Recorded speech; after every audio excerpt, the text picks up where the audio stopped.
झटपट बनी जाए तेवी भाखरवाड़ी बनावीशुं रोटीनी। तेना माटे मैं एक बाउल लई लीधुं छे। 2 चमची जेटलो चणानो लोट लई लईशुं। अर्धी चमची जेटली हळदर, अर्धी चमची जेटલું लाल मरचું, अर्धी चमची जेटલું स्वाद अनुसार मीठું, अर्धी चमचीथी पोणો गरम मसालो, आमचूर पाउडर लई लईशुं अर्धी चमची जेटलो, आखું जीરું, आखा धाणा अने શેકેલા જીરાનો પાવડર લઈ લઈશું અને લીલા મરચાં લઈશું 1 ચમચી જેટલા અને કોથમીરના પાન લઈને સરસ પાણી એડ કરીને આપણે થીક બેટર બનાવી દેવાનું છે રોટી ભાખરવાડી માટે।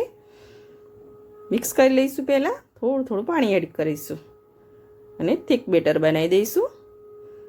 થીક બેટર બનીને રેડી થઈ ગયું છે। હવે તેને આપણે રોટી પર સ્પ્રેડ કરવાનો છે। એક રોટલી લઈ લઈશું, તેના પર બેટરને સ્પ્રેડ કરી લઈશું સરકરમાં ફેરવીને।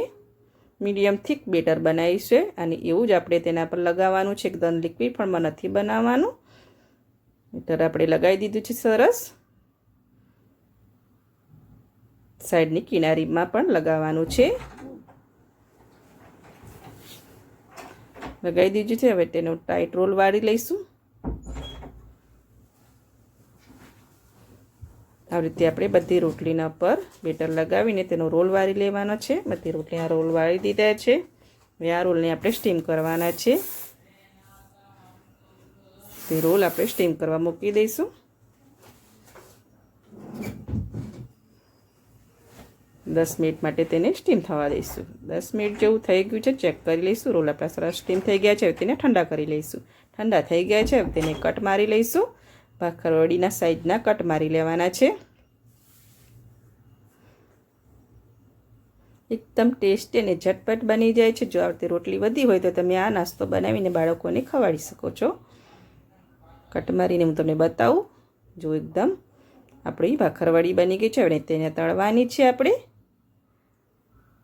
બધા પીસને કટ મારી લઈશું। હવે તેલ ગરમ કરવા મૂકી દીધું છે। મીડિયમ ગરમ કરી લેવાનું છે તેલ। હવે બધી ભાખરવડીને આપણે તળવા મૂકી દઈશું।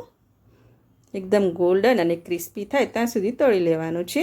જો એકદમ કલર ચેન્જ થઈ ગયો છે, ગોલ્ડન થઈ ગઈ છે અને એકદમ ક્રિસ્પી થઈ ગઈ છે। હવે તેને બહાર લઈ લીધી છે। આ બધી ભાખરવડીને મેં તળી લીધી છે અને કેચઅપ સાથે સર્વ કરી છે। ઝટપટ બની જાય તેવી રોટી ભાખરવડી બનીને રેડી થઈ ગઈ છે અને કેચઅપ સાથે સર્વ કરી છે। એકદમ ટેસ્ટી અને ઝટપટ બની ગઈ છે રોટી ભાખરવડી।